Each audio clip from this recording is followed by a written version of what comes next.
We're back with just the host, and today we're talking about some flight instructors. Yeah. How to be a better one. How to be a good flight instructor. Not a bad one. Not a bad one. Effective.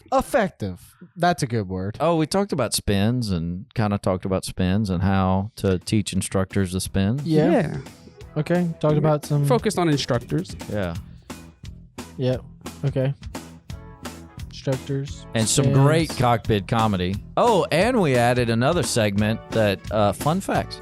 There you go. Yeah. Fun facts. Fun facts. Good stuff.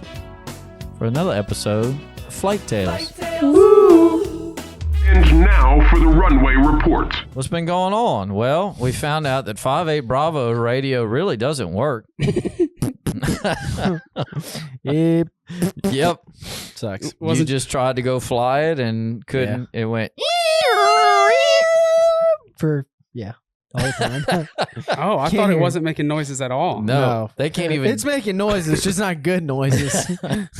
So we ended up you took 6-4 Papa. Yeah. Yep. 6-4 Papa and works good, huh? Yeah. That one's working great. It should. Y'all It's better, had a lot of. y'all better knock on some wood. Seriously.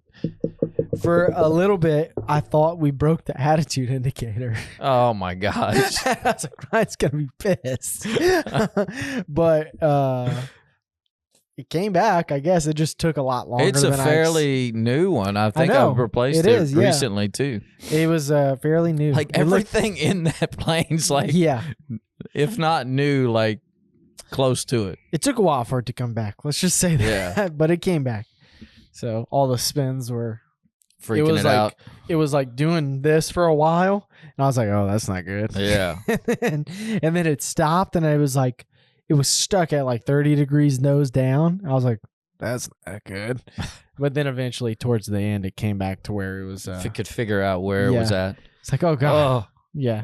By the time we were done with the lesson, it figured it out. I think so. Yeah. Well, good. No more spins.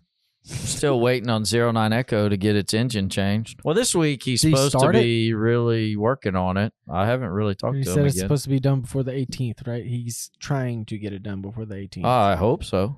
Oh, that's sooner. Well, he's I don't know. Well, he told me he was going on vacation on the 15th was the last I heard. I thought it was the 18th. We don't know. Hopefully we get our plane back at some point. Before the end of December. Yes. Or the end of the year.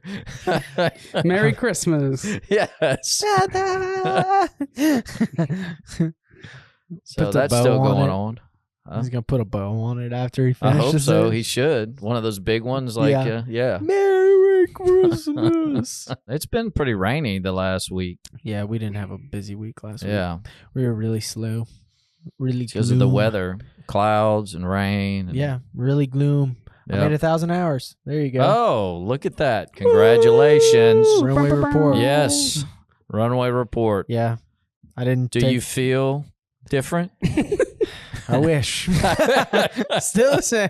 Still the same. Today, I'm going to a thing for Cirrus in Dallas. Oh, yeah? The regional training seminar. Regional seminar. There you go. I'm not really sure what it's called, but But I'm going. but I'm going. I'll be there. But I'll be there. Well, last year I wasn't able to go because broke my ankle. Yeah. Nice. Last bring year they that had up. it in Houston. Yeah. This got the ankle fixed, and now I can go to this year's. That'd be cool. So it's an all day thing tomorrow, but I'm going up today. Yeah, so I think they'll just talk about the latest things going on with Cirrus, and then I'm coming back and going camping. Yes, camping on Thursday. Because you couldn't go last year because you broke your ankle. Yes, I broke my all these things. Wasn't able to go to last year because I broke my. Definitely so we're going reliving last year. Yeah. Yes, that's right. This is what last year was supposed to be. Yeah. Last year was supposed to be all this stuff. Let's get some pre-solo advice. I don't know how to say this, but don't baby and coddle your students. So Don't do much, everything for them. Allow them to do it themselves. I mean, in the beginning, when you're teaching somebody, you have to do a lot of work because, especially around, you're teaching them how to do everything in flying because they have no knowledge of anything. And then at some point, you slowly start backing away and you start allowing the students to do things on their own because you've already explained how to do it, and then correcting things that they do wrong along the way. And then at some point, you just have to pretty much sit there as an instructor and allow them to do everything. If they make mistakes, they make mistakes. Hopefully they learn from them. Yeah, and that's how they're going to learn the best, really, is like if you let them make the mistakes, then they will learn and change their behavior and be better. Yeah. So, don't allow your students to actually don't do everything for your students. If you're a student, know that you're going to have to do some of this on your own because your instructor's not always going to be there. Yeah. Yeah. Kind of like that student who called. Peyton was talking. Yeah. He called his instructor yeah. during the check ride. Yeah. Well, that's a weird thing for me because like when I was learning, we didn't do that. Like, didn't have cell phones, right? Well, no, we had cell phones, but it wasn't a thought to like, oh, let me call my instructor. Yeah. It's like you just had to figure it out yourself. And like most people, once they solo, they get better because they have to start. They realize they have to do everything on their own. So, but you can't let somebody solo unless they're doing everything on their own. Like I'll fly with people to check them before they solo or before their check ride, and they're asking me questions, and I'll tell them, no, you're the pilot in command. I'm just here. Honestly, if you were to do that and I was the one flying, that would make me feel better because I would know that, like, okay, I'll know if I'm doing something wrong if Ryan goes, whoa, whoa, whoa, whoa, whoa. Yeah. Or takes the controls and all that. I'm just like, well, as long as he doesn't freak out, I'm doing most of it right. Yeah, and that's kind of how I want to just sit there and just basically take a nap so I usually tell them that because with an instructor being in the right seat, people use the instructor as a safety blanket, know. It's their crutch. Yeah, their crutch. And so they'll ask questions. Oh, do I need to do this? Do I need to do that? I don't know. I'm the pilot. You're the pilot in command. I'm just here. I'm a passenger. For instance, like there's one of them that we've had before that was kind of like this from another school somewhere. And, we'd sit down and I swear to God, I would just look at something and be like staring at them. And they'd be like, what? I'm like, I'm just looking. I'm just looking at what you're doing. Like, I'm not, well, you tell me if I did something wrong though, right? Yes. Fly the plane though. Like this is on you. You know what to do. Like, I don't need to sit here and tell you everything that you need to do because we're at the point where you should know what to do by yourself, right? I'm not going to sit here and go altitude, heading, altitude, you're banking. Like there's no need for that at this point. You should know. You've kind of said that before. You should be doing like the pilot should be almost doing that. Yeah. Altitude, heading, like going through that list in their head constantly of what they need to check. Yeah. And you get some people that are just, they're used, like you said, they're used to having that crutch. Well, if I lose altitude, it's not going to matter because my instructor is going to tell me that I'm losing altitude. If I'm losing my heading, I don't have to worry about it as much. You get people that rely on the instructor too much, which when I went through training, I tried to do it as if I'm training to where you don't have to be there with me. That should be your mindset. I want to get to the point to where this guy can leave me alone and I can fly a plane and he doesn't have to tell me anything. If that's the goal, you're going to be a lot better off rather than like, oh, this guy's here. It doesn't matter. He's going to protect me. Not really thinking about it and just be yeah. And it creates some bad habits. Like you said, like in the beginning, you're going to be on them. Like you're going to be on them about like, hey, you need to do this. I'm teaching you. And then if you mess up, I'm going to correct you on it. That's expected. I nitpick everything. Yeah. And I tell my students, I'm going to nitpick you. Like I'm going to nitpick this. I'm going to nitpick this. I'm going to nitpick that. And then eventually I'm going to nitpick you to the point to where you're going to do it because you're tired of me nitpicking. Yeah. The goal is for you to always hear these words. Yes. You're going to get nitpicked to doing the right thing. Yeah. And then eventually I'm not going to have to nitpick because you're the one doing it. That's the goal. But then you get the other side of the spectrum too, where you get some instructors that coddle and baby, but then you get some instructors that do the complete opposite, right? Where you get some instructors that are, oh, you got it. And they don't, this is day 3. No, I actually need to know this Yeah. information. No, I don't. Please tell me. There's stepping. You have to be It's able. blocks. It's stepping stones where you have to. If I am teaching somebody and we're doing the pattern or whatever maneuvers, initially you're going to be working so hard. But if I'm to the other side where I'm not going to say anything like you were talking about, I already realized that I've done all my work that I needed to do. I've told you, explained to you as much as I can. And now I have to allow you to do it on your own without my help.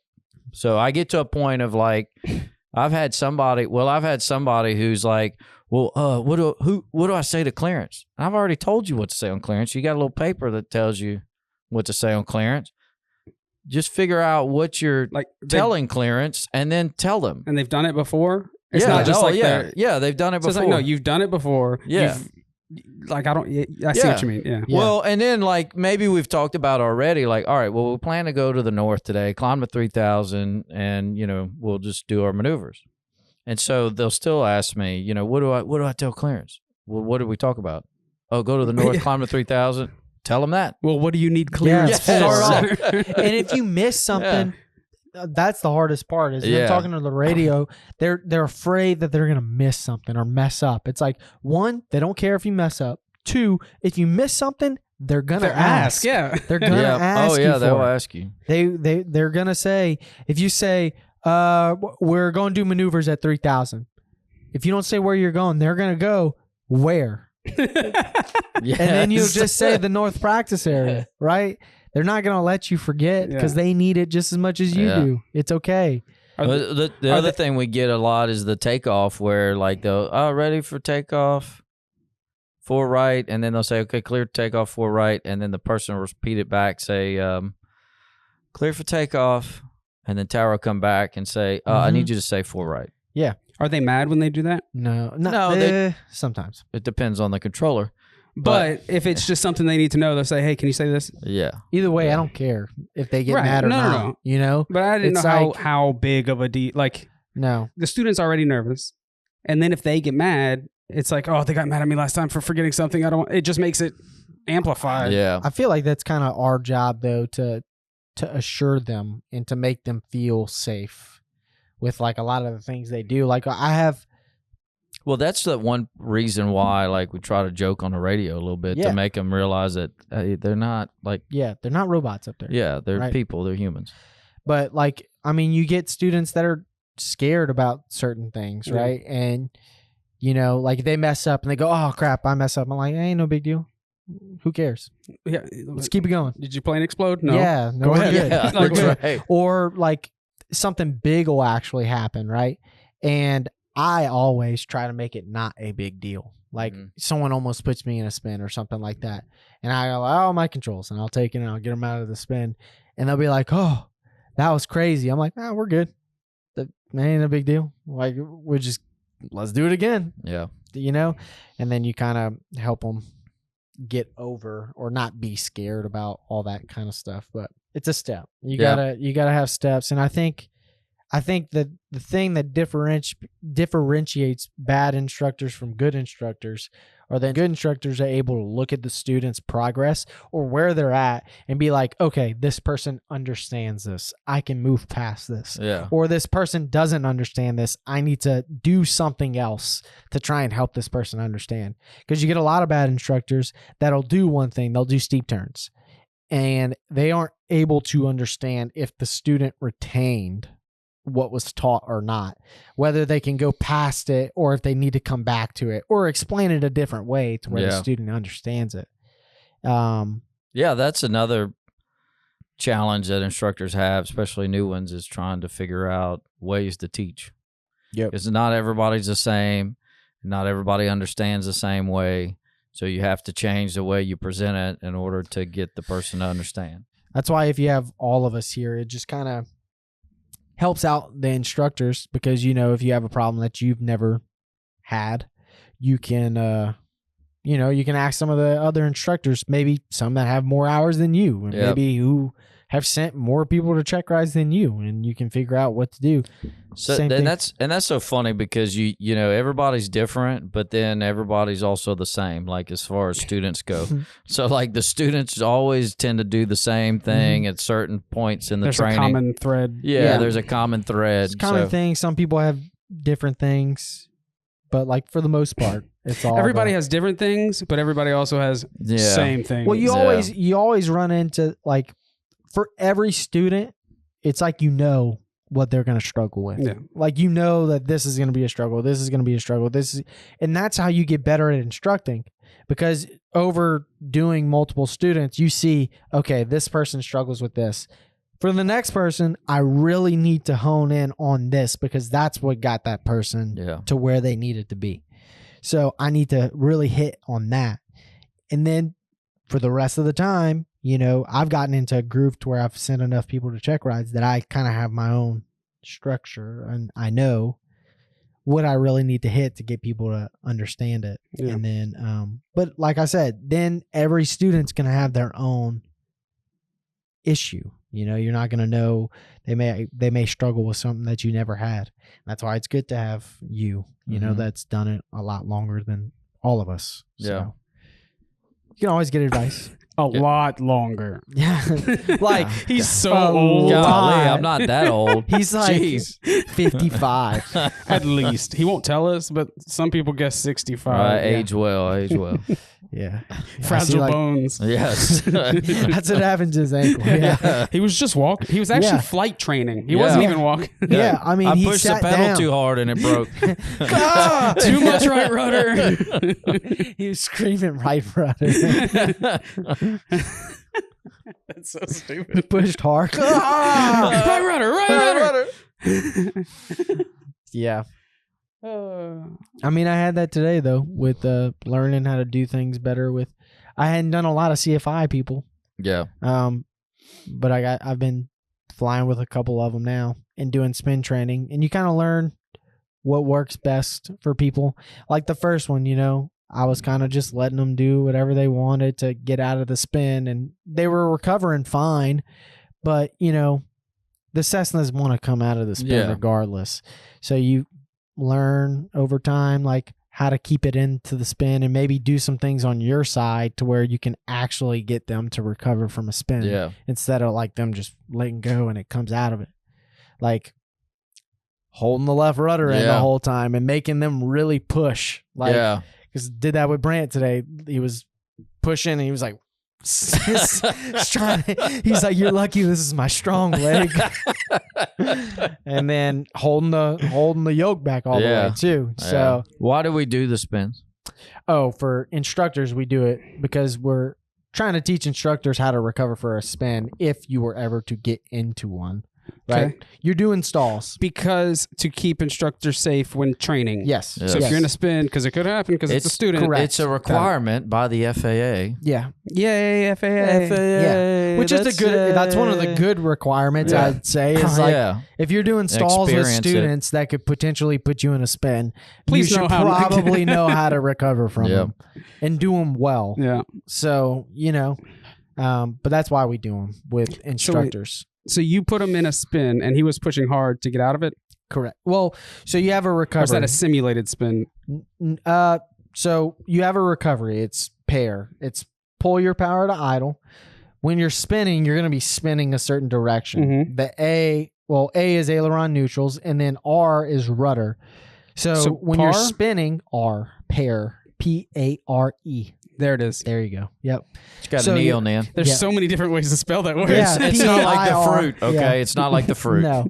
So, but the R, the R is rudder. So when you're spinning in one direction, the R stands for rudder opposite, right? Of the direction you're spinning. Of the direction you're spinning. And in a Cessna, so the way you get into a spin is an uncoordinated stall. Mm-hmm. So the way we get into them is we go up to a stall and then we either slam on the left rudder or slam on the right rudder because that gets you uncoordinated and then it goes into the spin. So you get it into the spin, and if you let go of that rudder, Cessnas typically come out of the spin on their own. Correct. Yeah. So for us, you're like, not this time.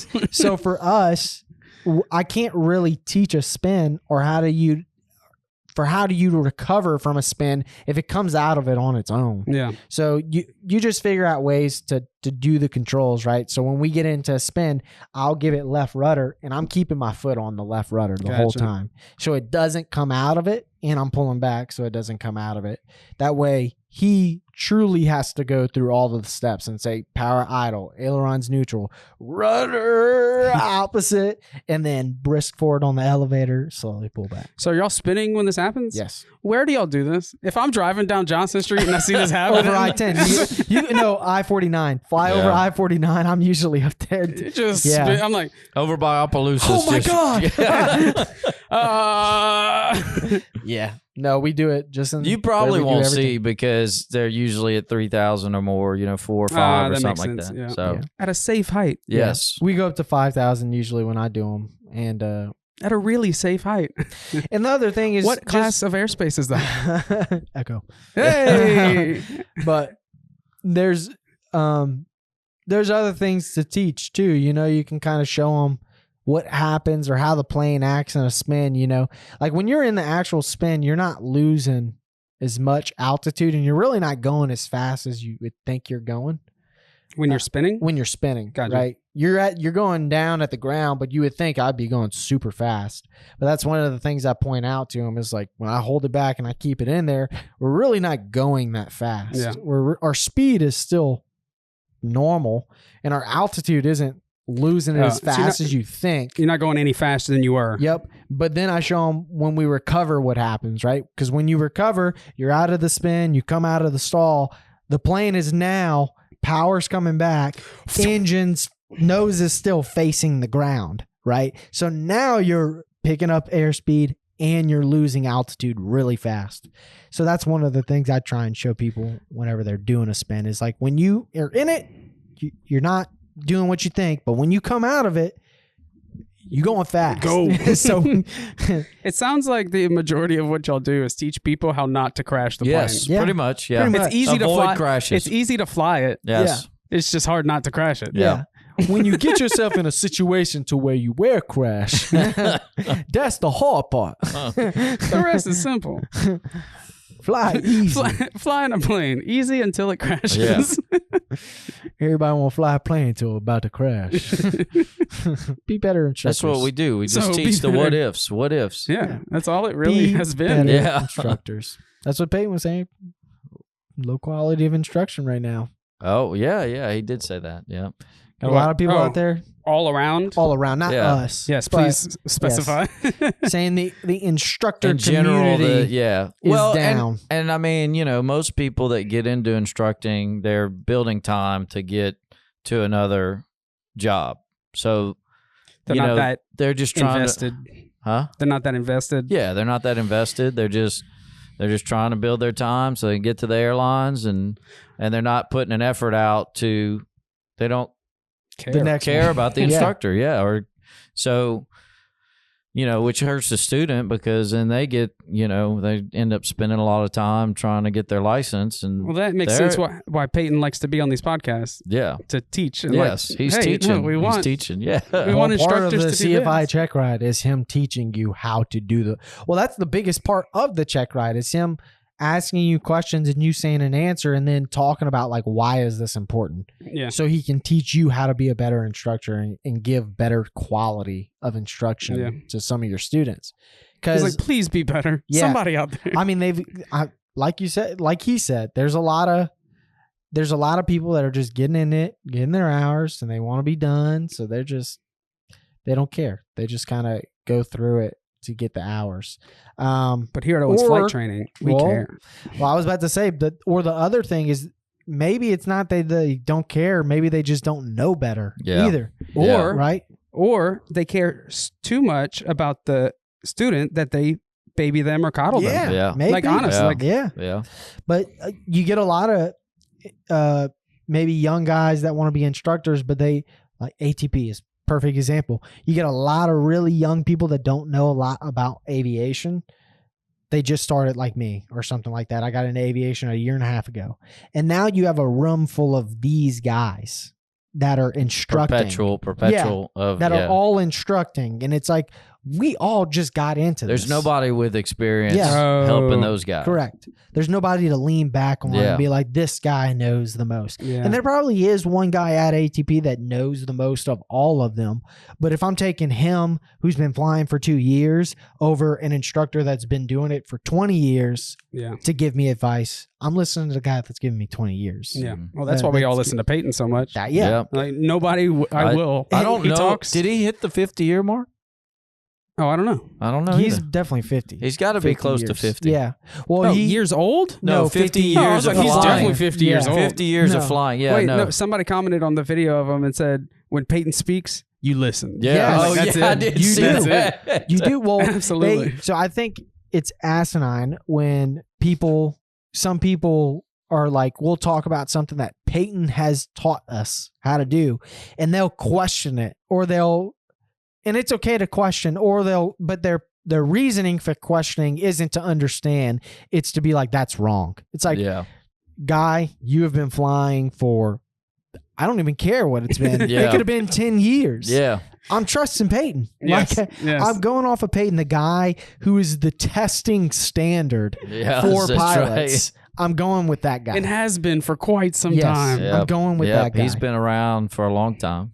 Yeah. I mean, I remember we flew down here when I went to Northwestern, and we flew down here, and a couple of guys. I didn't take my private check ride with him. I took it with a guy in Shreveport. Mhm. But two of the guys came down here, and probably more than two of the guys, but they flew down here and took their check ride with Peyton back in the day. Oh, so he was. So how long you been flying? 20 years. So he's been At doing least check 20. rides for 20 years. At least. Cool. At least. At least. I didn't even think it was that long. I mean, I know he's been flying for forever. Yeah. But Yep. wow. Well, you got it, and that's why. Oh yeah. That's why everybody is like, the whole comment when he talks. Yeah. You listen. I'm Yeah. listening. I mean, Yeah. he's the gatekeeper to Yes. being a pilot. Yeah. Like Yes. what? That's right. I'm listening. Trust me, all ears. Yeah.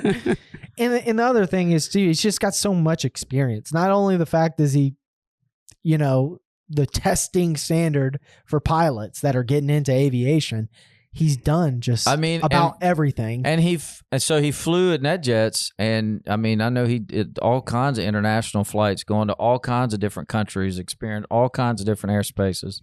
Yeah. And I'm listening to that guy. Yeah. That guy that's got that experience, I'm listening to him. I figure out. facts. Oh, fun facts. Aviation fun facts.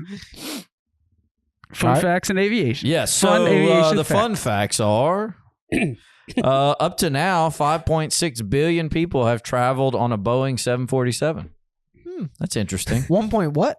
5.6. billion. Almost the amount of Earth people. Yeah, that's a lot. But What is the number for the population? People, yeah, It's like 8 population on the billion. Earth. yeah, it's like close to 8 billion. But there is one Oh. on there somewhere that says like 90 something yeah, I percent. just was reading that. Yeah. It said 80% of, aerophobia. 80% of the world's population is afraid of flying. In 2019, 1.7 million bags were lost worldwide. And lost really means lost. They didn't That secure the doesn't bag. include the mishandled bags that were delivered late. What is law? How though? Wait, when they say lost, they mean lost. I mean, But like, I guess how? it fell out in the, on taxi or something, or like while Somebody you're flying. has to have it. It That's what I'm saying. fell out in the It's ocean. got to be somewhere. It didn't evaporate. Like Fell out in the ocean. Like how? I don't know. That's I'm the just question. making stuff up. I don't know. Let me see if I can find that a dang good one. old Bermuda Triangle. Yeah, that Bermuda Triangle took them. This one says safety first. 8.2 billion people. That's how many? That's Okay. crazy. Yeah, that's a lot of The people. reason why airlines dim the cabin lights during night flight isn't solely about letting passengers sleep tighter. Sleep tight. It creates a safer environment by making the emergency exits easier The for exits. passengers. Yeah, I said that wrong. Let me start over. It creates a safer environment by making emergency exits easier for passengers to find while also allowing passengers to adjust their vision if an emergency occurs. Night vision. Yeah, night vision. We've talked about that. Yeah. Did we? Yeah, We we talked do. about night vision on here, huh? Not on That's- here. Well, I don't know if we talked about night vision, but we do talk about it in training. We do. We discuss night vision. Night vision. Night vision. Better get it. Your ass. Oh, 80% of all plane crashes happen during takeoff and landing. I could believe that. Yeah, I was I about to could- say that's yep. probably. Now time for Today in Aviation History. Aviation history. Aviation history. All right. Yeah. We're excited about that aviation I have history. a long aviation history. Yep. November 22nd, 1909, Wright Company formed to manufacture their airplanes. Wright Company? It's another right one? Yes. Yeah. Is it- Hey! It's not wrong, huh? It's not wrong. Not wrong. It's No, right. It's No. right. The Wright brothers, to be specific. On November 22nd, 1909, Wright Company, formed to manufacture airplanes, is incorporated. Wilbur serves as president and Orville as vice president. Ooh. A few days later, Wright sells their American patent rights to the company for $100,000, 40% of the company's stock, and 10% of royalties for each airplane built. When the Wright Company was incorporated, it rented space in the Speedwall Motor Car Company factory on Daytona's west side. Ooh, I wonder if they have any like legacy, any children still making that. That's what I was just thinking. I was like, man, it would be cool to fly a Wright airplane. Yeah. Not the wrong one. That's one of them dad jokes. If you know how to fly, there is no wrong airplane. No. Yeah. Wilbur but- and Orville. But wonder- it would be cool if they still had planes flying. I wonder what happened to the company. I wonder how they chose who was president and who was vice president. Rock, paper, scissors. Wait, we did that, didn't we? They flipped it. We said they flipped a coin or something. Oh, We said, yeah. oh, they probably did rock, paper, scissors. Yeah, It was that that's guy doing it. Either that or Orville was like really dumb compared to his brother, and Wilbur just kind of carried the load. Yeah. He was like, no, vice And means... Orville was kind of there. He's like, just kind of there to help. Well, yeah, that look about right. Plane fly. But he loved him so much that he's like, we built this plane. Yeah. Actually, he was the test pilot. That's why And he was knew he needed him to be there he's to on the test plane it. like that. And Wilbur's like, yeah. Orville. So that's why they're a partnership. He needed somebody crazy This enough. is so bad. So on November 21st, 1783, the first manned-ballooned flight happened. Yes, Not like goat chicken. like a Yeah. hot air. Like it, no, yeah, they decided to put a man in the balloon No, you have a chicken can make it. and make him let him go up. They you put know? Orville up there.